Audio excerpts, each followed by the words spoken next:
sick. That was a kiss. Kiss me. Mwah. You're sick. Kiss.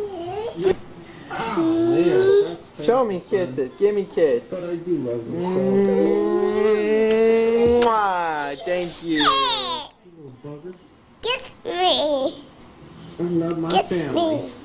Kiss me. Okay. Huh? Mwah.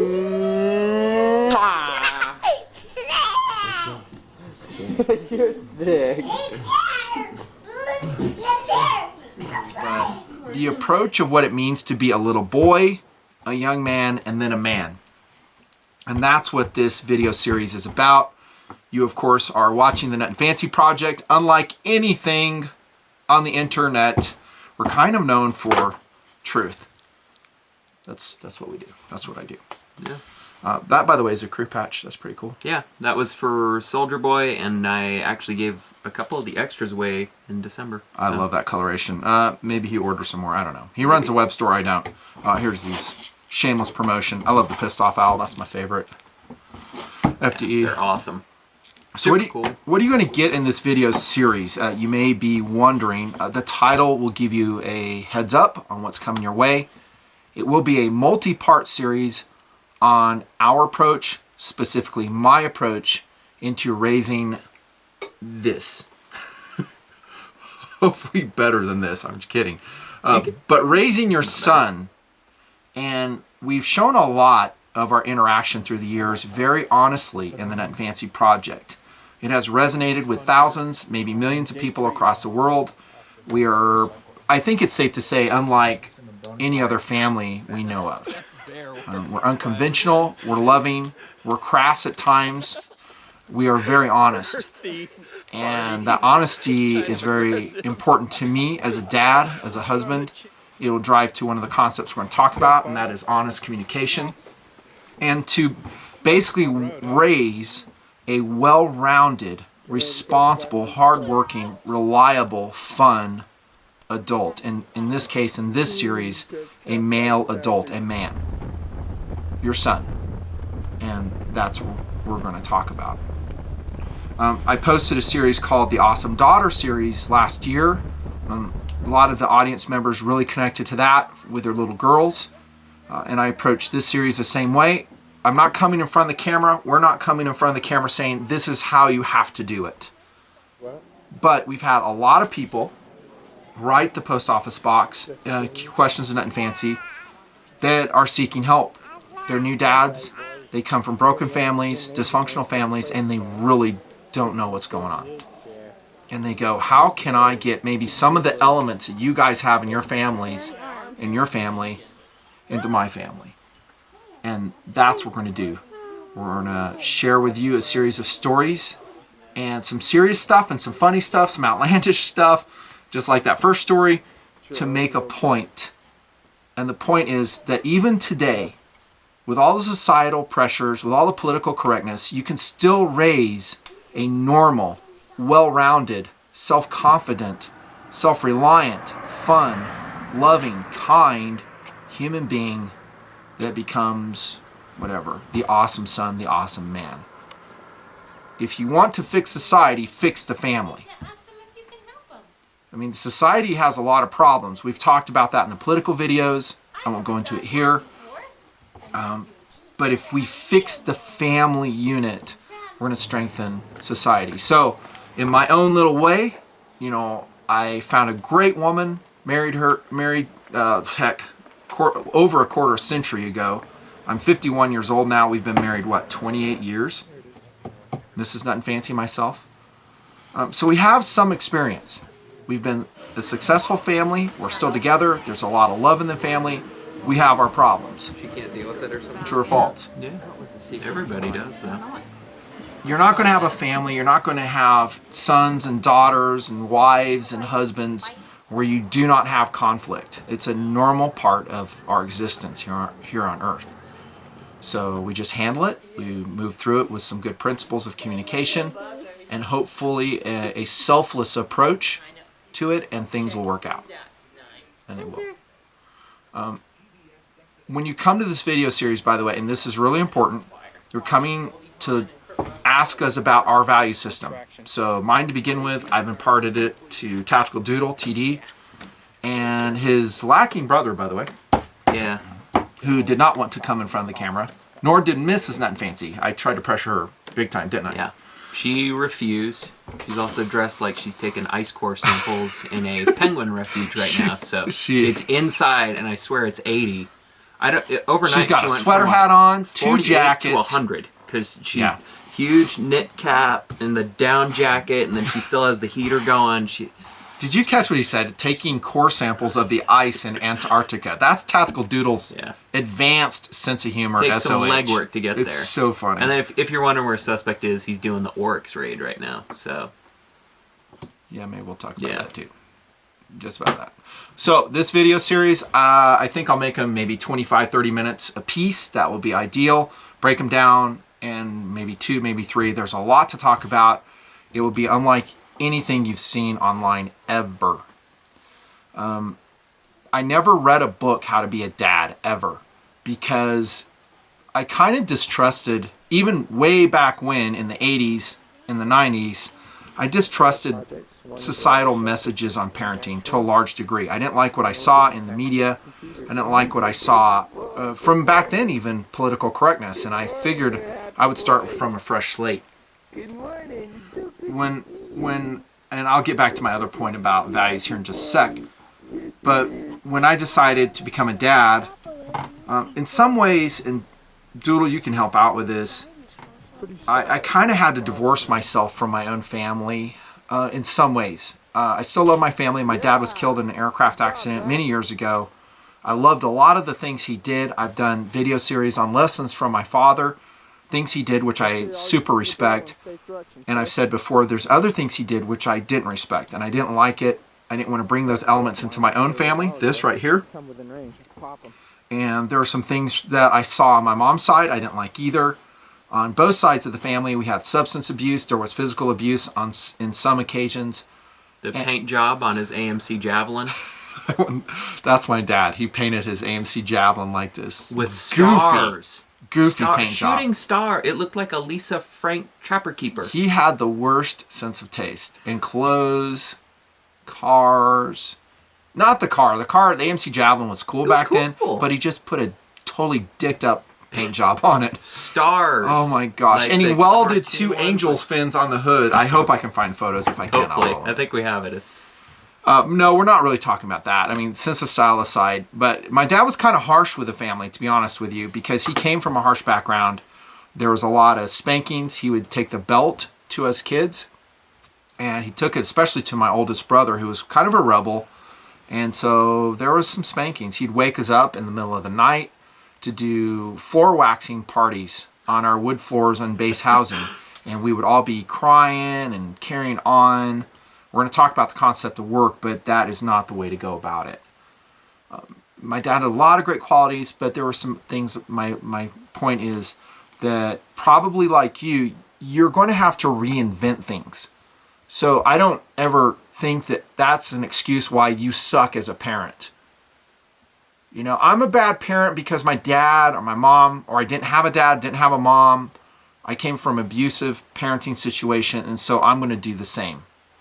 No, I don't buy that.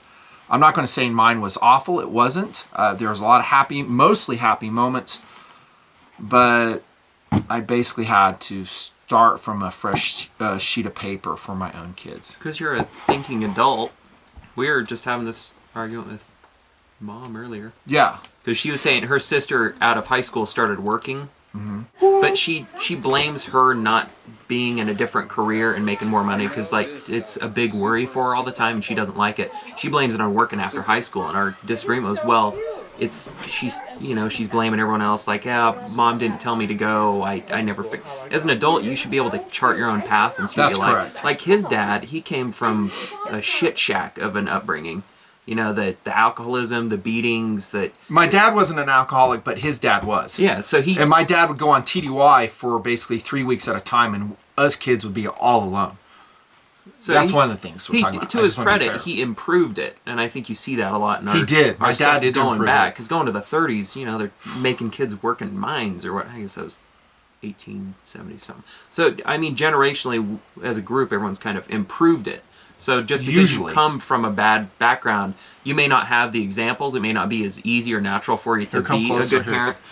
But I wouldn't say very quickly that, you know, it's that you can't ever be a good parent. But doesn't the world tell you, though, that you can cop out because of the background you came from?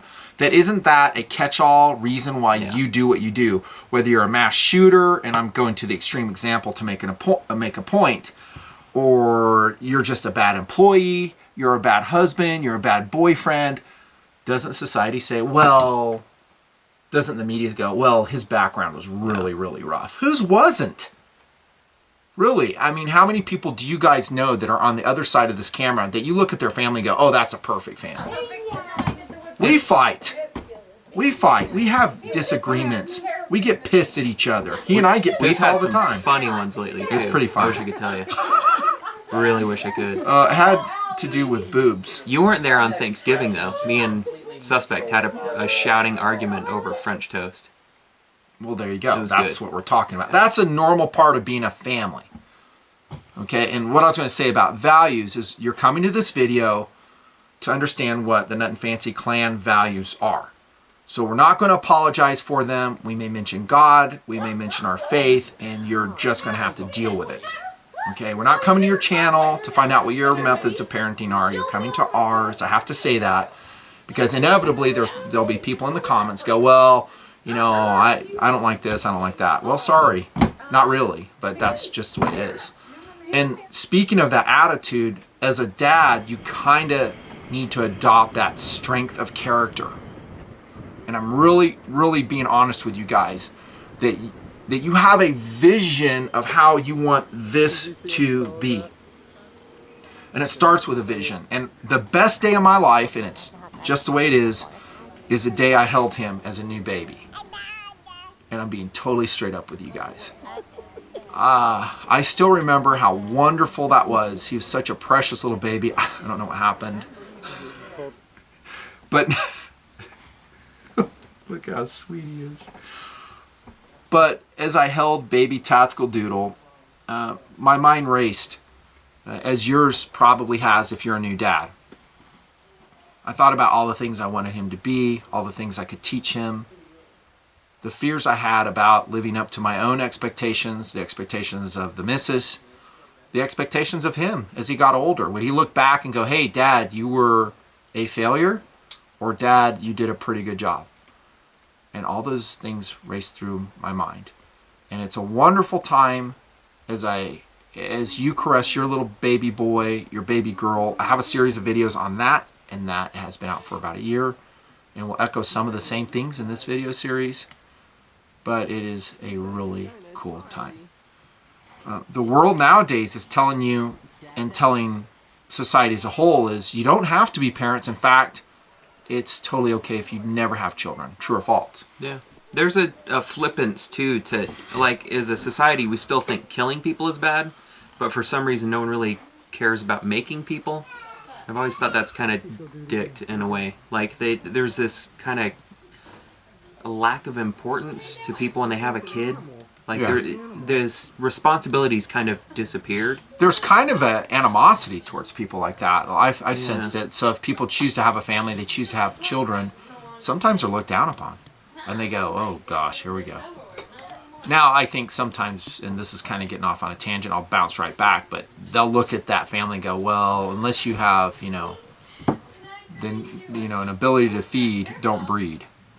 So I agree with that. Well, I can't fault people that hate, like, when my friends, most of them are doing kind of a crappy job. Because a lot of people do parenting so oddly. They go from at least my friends that I know have done this, they like shooting, they like cars, they like lacrosse, they like activities and hobbies, and the second the kid's born, they chuck all that out the window. That's and true. Now they like to come home, drink, sit in front of the TV, once play in a while video talk to their games, kids. watch and that's football. They got rid of themselves in favor of being a dad, and as a parent, I don't, at least, I'm not a parent, so whatever, but I don't buy into the idea that you have to be a dad instead of be you as a dad. And Good point. like all the hobbies he had, that's our memories. That's what it was built around. You do things, you have activity, and that's how the kid learns. You're not going to learn just from you sitting there and brushing their hair as y'all watch The Bachelor. That's not going to do it. You have to have a structure. And give your kids a passion. Have them do something. Give them, and don't just make them do yours. You know, I knew a kid whose dad always pushed him into football, and he never really liked it because his dad was real good at it, man. And he was always wanting that kid to live up to this expectation. Dude, he's going to do in football. He's going to have a hot cheerleader girlfriend. Everything's going to be... He's going to do what I was unable to do in high school sports, college sports. And we see that a lot with people we know around us. Short, tiny white kid in the suburbs getting to the NFL happens every day. In other words, never. And so they're trying to live vicariously and impress their friends by how good their children do. Totally separate subject, but you're on a really good point. Your children will come to you the way they come to you. And their personality was formed without any of your input whatsoever. As a mom, as a dad, you will be able to exercise some influence. I kind of think of it as a highway. So the kid is in this highway, and you can push him kind of to the, this side, maybe to the center, maybe to the right, but he's going to be a certain way. He is a certain way. He is not my clone, right? Oh, yeah. There are things between us, and you guys may see us on the camera all the time and go, oh my gosh, you're just alike. In some ways, we're very, very different, right? Yeah. And that's okay. In some ways, we're very much alike. Our sense of humor is all completely the same. What we think is irony is completely the same. What we think is political correctness is completely the same. So I guess in some important aspects, at least with TD, there is a mirror image going on. It has a lot to do with upbringing, about the points we're going to talk about right here as we rip through this series. And I think you may be able to pull some points for your own upbringing of your sons. You get them how you get them. Like, I had a friend in high school, every reason on earth he should have succeeded. His dad, and I wish I could ID these people, but his dad has some notoriety for overcoming some really difficult circumstances. So he's the kind of guy that goes around to schools and talks to people about, hey, I overcame huge obstacles, and it is an impressive feat that he did. His dad was a doctor, and this kid still, against all odds, managed to completely fail. And I was friends with him, and like early in high school, he was normal. We'd hang out. We, always tried to date the same girls for some reason. Oh man, like Ashley, the short one, she was super cute. Yeah, she was pretty cute for you. But you thought this kid was a dick back then, which I remember. I don't know who you're talking about. That was when we were playing Armored Core that one time, and he was getting all mad that I was beating him. That guy. To show you how bad he screwed up, in high school, his dad had promised him, when he was already on a bad trajectory, he got caught stealing headphones from a Kmart. So class act already. His dad said, I will buy you a Porsche Boxster if you come out of this year, I guess it was his senior year, with a 2.5 GPA. And he didn't do it. He did not do it. Wow. Yeah, said he'd buy The him a boys are Boxster. going to be different, and I'm not sure how many kids you guys are going to have on the end, on the other end of this camera. We had 2. I would have liked to have had 3 kids, not necessarily boys, but I really, really like raising boys. They're fun. They're easier than girls, to be honest. If we had a girl around, I don't think, it depends on what one you get. There's a lot of similarities, though, between raising girls and boys, but they are different, and that's our value system. They are different. We raise them different. We don't, as society now is telling us, raise them the same. We won't do that. We're not going to merge the two. So, no apologies there. But you got it. You're talking about your friend and, failing, coming out of a very successful family, and we've seen that 1,000 times. Mrs. Nutnfancy and myself. And by the way, I don't know if we said it, she did not want to be in front of the camera. She's apparently taking ice core samples in the living room. That's pretty common, though. For successful families, unsuccessful children, vice versa, they kind of come to you the way they were made. You have an opportunity for a very short period of time to influence this precious child. We're talking about sons now, boys, to be something good for themselves, for their own families, for you and your immediate family, and for society as a whole. Like I said, fix the family, fix the world. Here's the points we're going to talk about. First up, and this is super important, jump in anytime you want. Have a game plan, dude. Have a game plan. It should be in your mind what you want to do with your child. Like I said, I had to kind of start afresh when I was a dad, and that's exactly what I did. In my journal, I would sit down and go, this is the attributes I want to have as a father. These are the things I would like my kids to be. Not necessarily occupational, but attributes. And I just started thinking, and this was long before I met the missus. No, it was a long time. And so have a plan. So if you're going to build a house, you're going to have a game plan. And that's what I did. And I took some really good things I'd seen from my friends' families, how they did things, maybe their family activities, maybe their sense of love they had with each other, which I did learn by going to some of my friends' houses overnight. And I saw how loving they were with their children. I really liked that. And some other things I saw from my own family and from my friends' families I didn't like. And I was like, I'm not doing that. 3 a.m. wax parties for my boys to teach them to work. I'm not doing that. And I didn't. Start afresh, have a vision. We're going to talk about Love Foundation. Should I go through all these or just do it as we do it? Do it as we do Okay. it, and then we can always just jam them together. It'll be quicker if I But just launch into it. If you're having a kid, have a kid, even if it is an accident, but be intentional about being a parent. Good point. Don't necessarily grab the nonsense that culture tells you to do. And that's my problem with everyone kind of in parenting today. They treat it like it's this status quo that you have to maintain. Well, you're going to be a dad. Okay, what you're going to do is put them in a preschool. Here are the acceptable ones. You're going to put them into a sport. Here are the and if they want to do a sport, that's cool. I used to play whatever it was, t-ball as a kid. You Whatever. see it really made an impression upon him. Yeah, hated it because Seinfeld was always on when we played. I And did was always force him mad to I play missed that it. sport. Yeah. And he was pretty good at it, actually. He did all right. Yeah, it was okay. He still likes baseball to this day, and it was a formative, experience for you. Yeah, no, it's good. Yeah, make them do things they don't want to do, but don't necessarily do stuff just because everyone else does. Yeah. Oh, what sports are Status quo. What instrument are they playing? It's good to push them into something that'll expand the horizons, but do something they want to do. Like Suspect is actually, we never show this, but he's a really good artist. Oh, he's so good. He comes up with if you I'll were to take a see picture his of room- his room Yeah. wall and roll it in right now. These are all hand-drawn images that Last Suspect does. He is extremely artistic. He and TD design our patches. The metal plate we shot, I don't know if you remember that, the penetration test on the mild steel plate, I think 3/8 inch, half-inch plates. One of them is up at PFI's store in Ogden, Utah. Go look at it. He painted, I think, a Spartan troop on Yeah. it.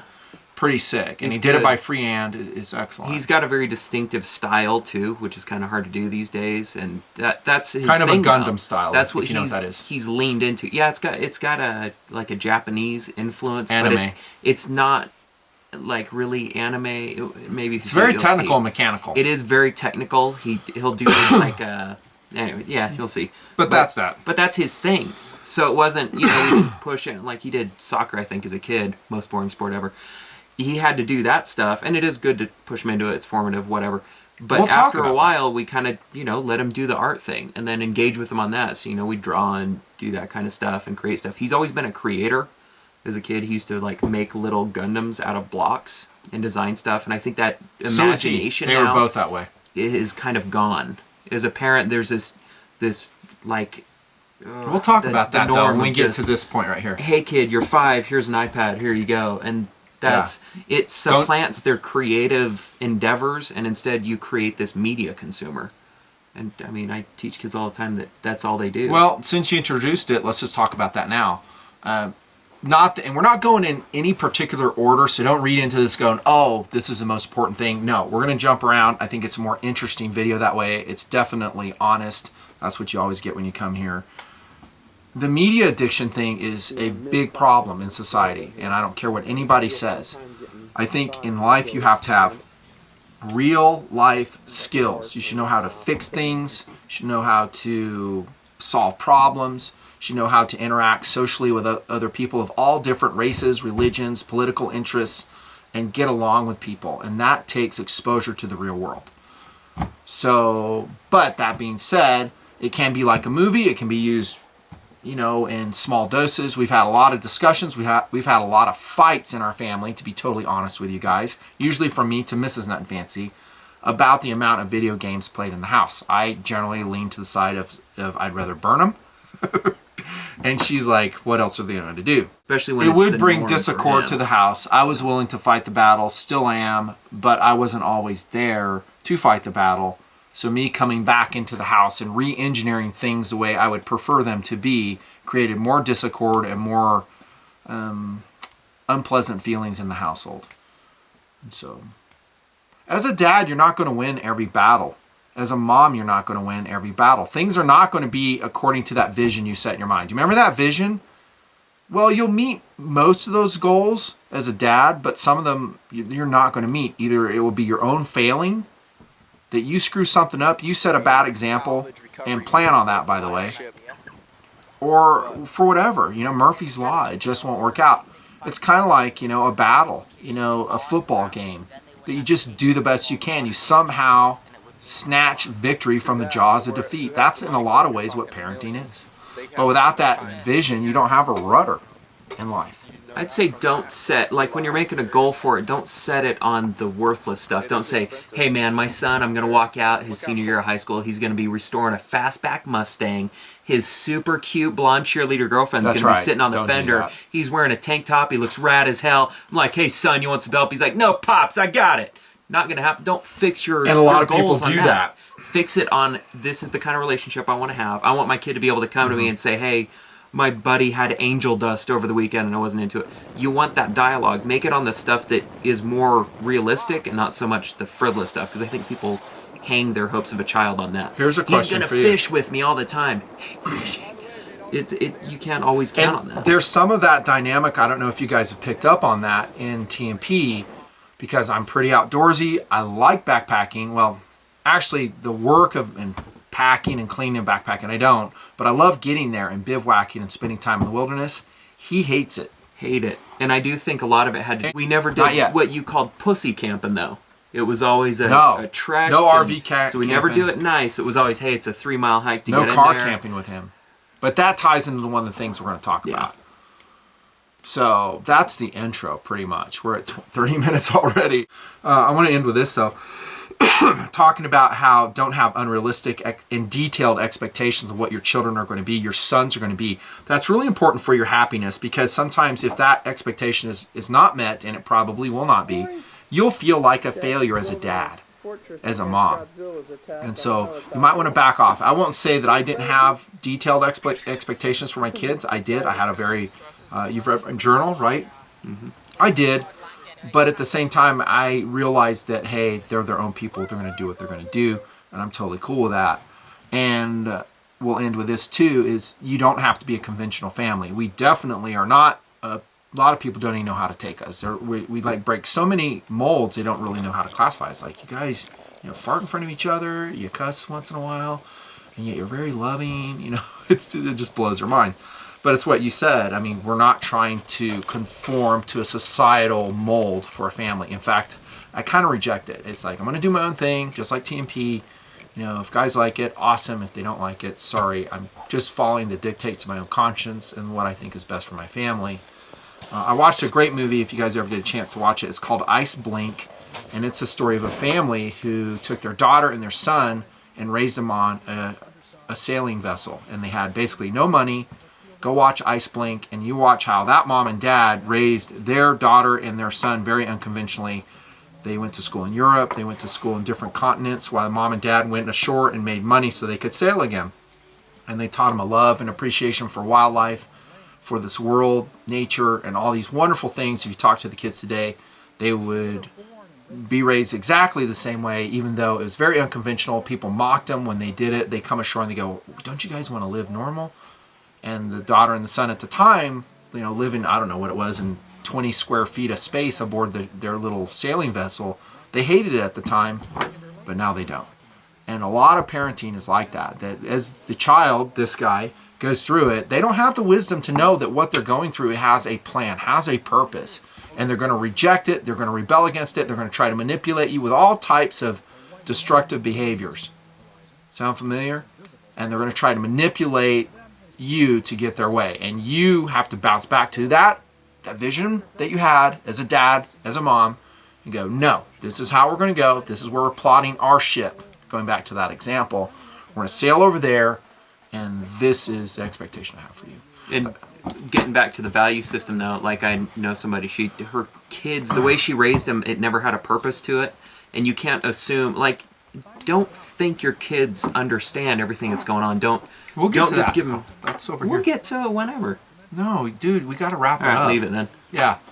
So that's it. Part 1, come back for part 2. How to raise an awesome son, more or less.